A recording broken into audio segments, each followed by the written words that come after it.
Welcome back. Today I'm doing Cats. Yeah, it had to happen eventually. As someone who's a connoisseur of crappy Hollywood movies or disastrous movies, eventually I had to get Cats. There's no way I was not going to cover Cats at some point. And my description of it, I have to paraphrase Richard Burton, Exorcist 2. It's horrible, but utterly fascinating. That's what Cats is. Yeah, I kind of loved it, even though it is utterly awful. I mean, it's really misconceived in every possible way. Now, I'm going to say I never saw this show. I never had any interest in this show.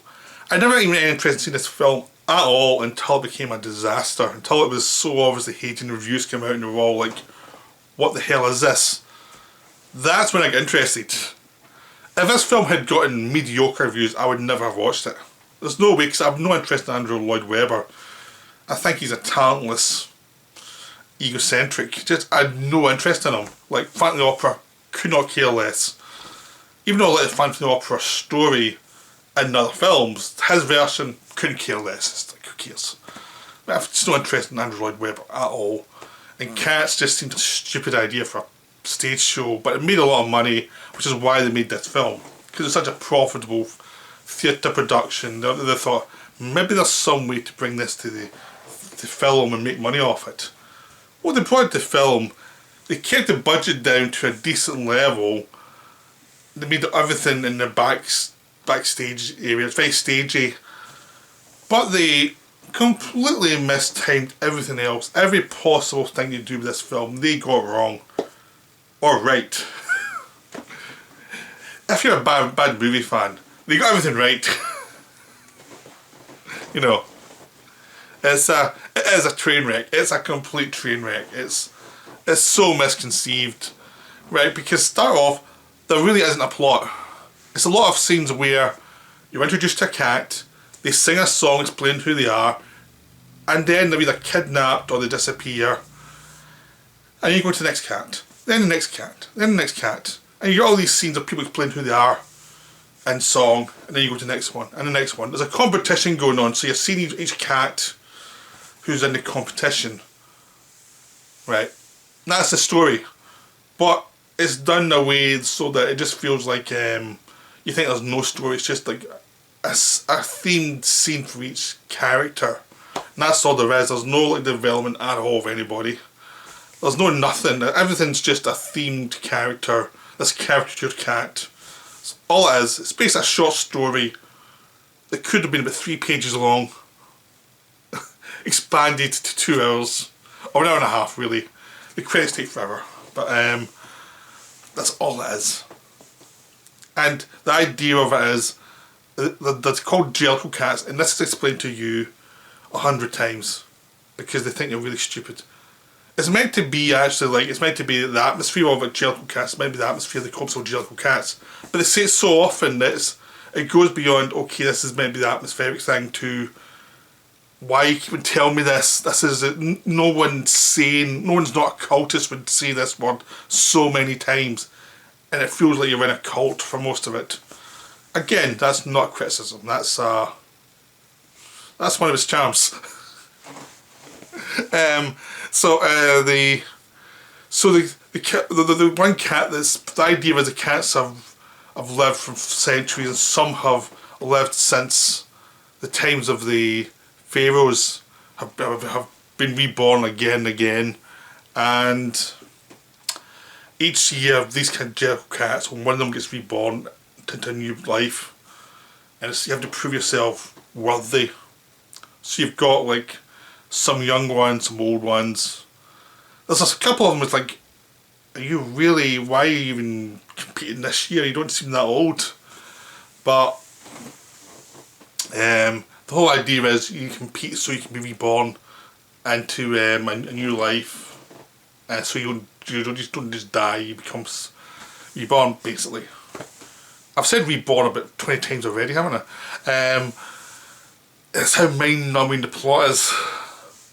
So you've got a character called Macavity, played by Idris Elba, who wants to win. So he's the one that's kidnapping all the cats who After he steals your song, he kidnaps him. He wants to get rid of all the competition so he can win because there's no one else left. But he's a villain, and no one wants to give him it because it basically he'll come back and have seen him in another generation being a villain.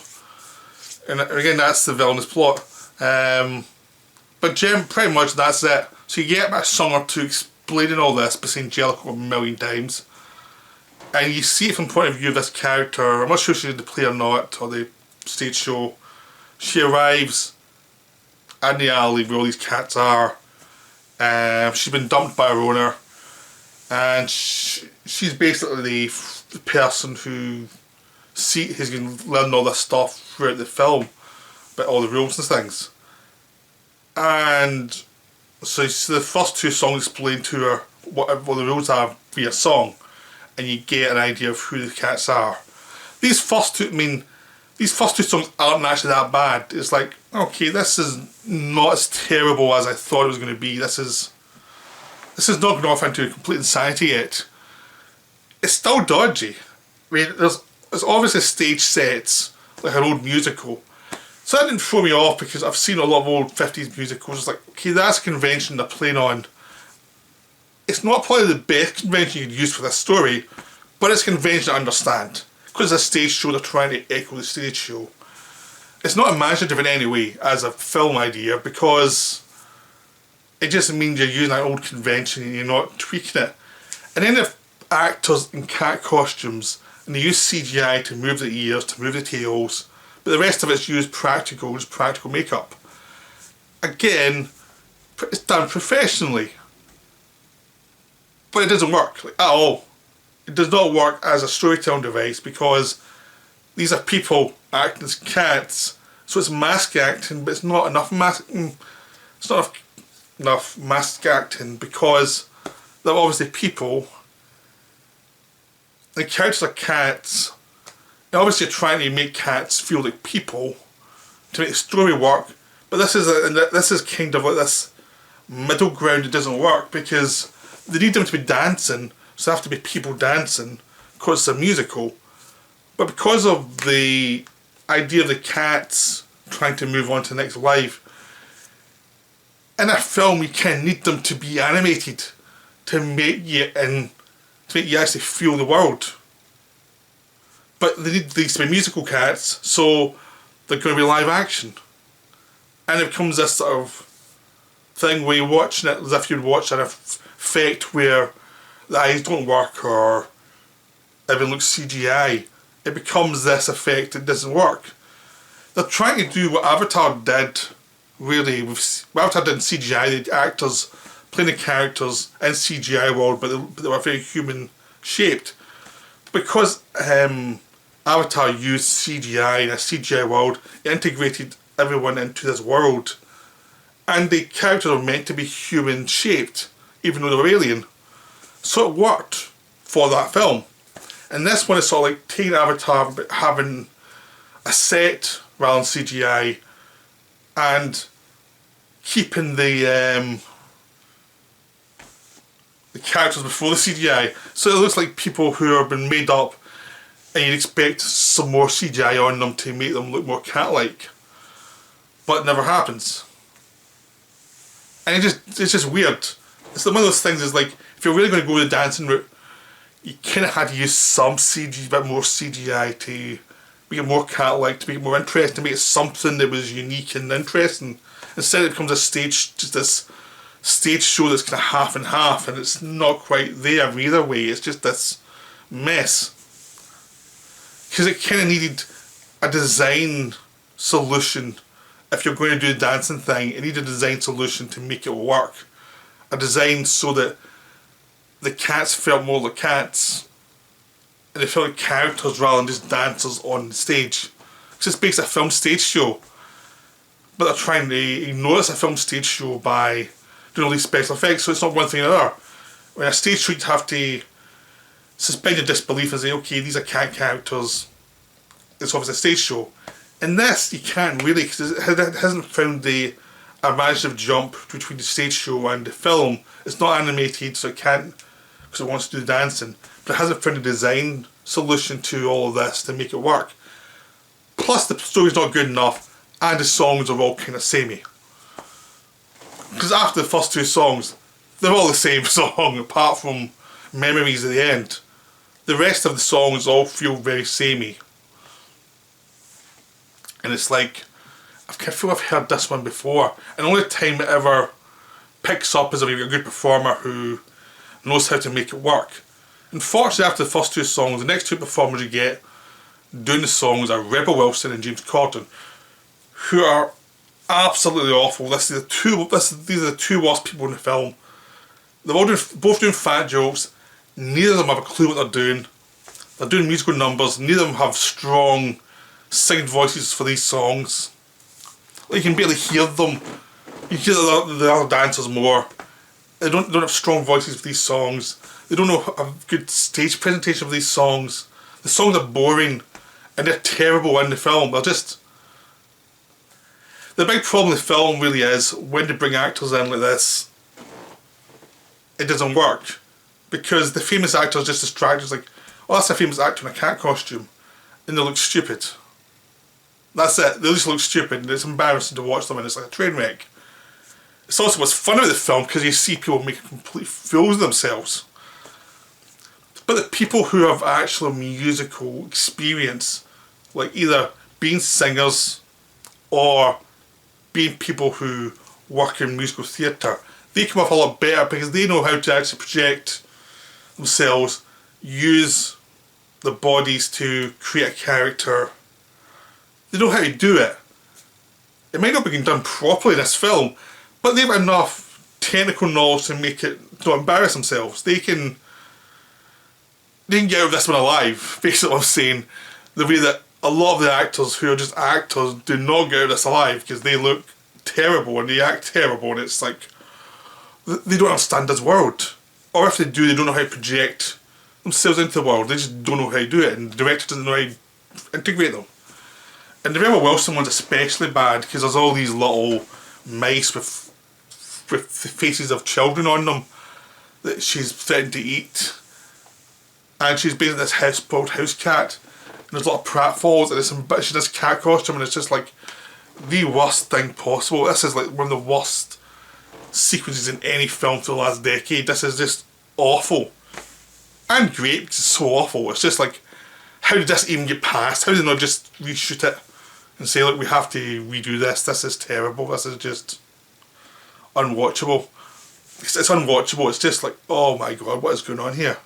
The James Corden one's terrible too, but compared to what came before, it's not that bad. It's terrible, but then they've got that guy Jason Derulo, who's mediocre. He's like technically better than James Corden and Rebel Wilson, but he's very bland. There's no character to him. He's meant to be the show off, but he's doing all this stuff, but he's not interesting in any way. And it's like another forgettable song, and you're like, just get on with it. But again, because it's such a train wreck, they put everything into this film. It's one of those things that a bad film has to be made by people who think they're making a good film, who are putting it all in. This film is completely like that. They're all trying their best, but it's for something that's been misguided because they have got the background sets that don't work for... The old-time musical sets don't work for this story. It just makes everything look false and pulls you out. Then the makeup hasn't been worked properly either. So no matter how much like Cats are trying to be, it doesn't work. Eventually you get to one or two decent performers. I mean, there's two thieves who hook up the leading lady, and they have a fun sequence. It's actually quite enjoyable, and it's like, oh, actual enjoyable sequence, wow. Who'd thunk it? So they have their sequence, and then they're gone again. It's like, oh, great. Actually some decent performers, and now they're gone. Then you get Memories come on. Jennifer Hudson does Memories. She's good because she knows what she's doing. Again, it's one of those things, every so often you get someone who knows what they're doing. Even though I think it's an overrated song, she sells it. She knows what she's meant to be doing in this song. She sells it, so it works really well. You know, but after that it goes to hell again. Again, basically, as soon as they bring in performers who are not music, who do not actually have the musical ability, it becomes terrible. It's like putting me on a musical, because I can't sing to save my life. I can't dance to save my life. And some of these performers are in the same boat. Right, you get Idris Elba playing the villain. Now, he's a very good actor and he's very athletic and he does his best. He doesn't embarrass himself. He's not that interesting, but he's a good actor and he managed to perform through the makeup. So, and technically he's probably the best of the big actors come in. He's probably the best one. He's playing the villain. He's the best. The worst is Ray Winston playing his sidekick, who has to sing for, what, about 20 seconds, and it's the 20 of the most painful seconds you'll ever hear. Ray Winston dressed as a cat, singing. Oh boy, it's terrible, it's awful, it's something to be seen though. Again, it's one of the reasons why the film is so addictive, because it's like, why did you do that? What were you thinking? You know, but it's still more interesting than Rebel Wilson or James Corden though. You have Ian McKellen coming out, basically doing a cowardly line from Wizard of Oz, which is a good move, because it's like, at least he's a personality. He's basically been Ian McKellen in a weird act, a weird cat face. But at least he's got some class as an actor, and he pulls it off to a degree that's not really painful, but it's still, it's one of those things, you should have someone better doing it. Someone who's better at musical forms to do it. But he does something. He's like, he goes and picks up his check and doesn't embarrass himself. And it also leads to a great moment, a great campy moment. It should be a meme, as where he does that to Ray Winston, and Ray Winston falls into the water. It's so sad, but it's so funny to watch. But Ian McKellen's worth his money, because he's calming it up, but have been fun despite the film around him. Judi Dench, on the other hand, is terrible. She's like the... No matter how bad Rebel Wilson is in this film, and she's the worst actress in the film, Judi Dench acts okay through the cat thing. Fine, she's brought in to be an actress, that's fine. But they have her singing. She can't sing. Oh, maybe she could in the past, but she can't now. She's old. Her voice sounds like an old person's voice. It sounds horrible. It's like dragging your nails on like, you know the classroom thing, the blackboard. That's what it's like every time she sings. She sings quite a bit through the final act, including the finale. I know, boy, is it bad. It's awful. It's like it has to be seen to be believed. Again, that's why you should see this film, because it's like, I cannot believe she's embarrassing herself. How did someone not tell her? Insist this is dubbed. You know, insist is dubbed. There's so many people like this, insist on dubbing for this.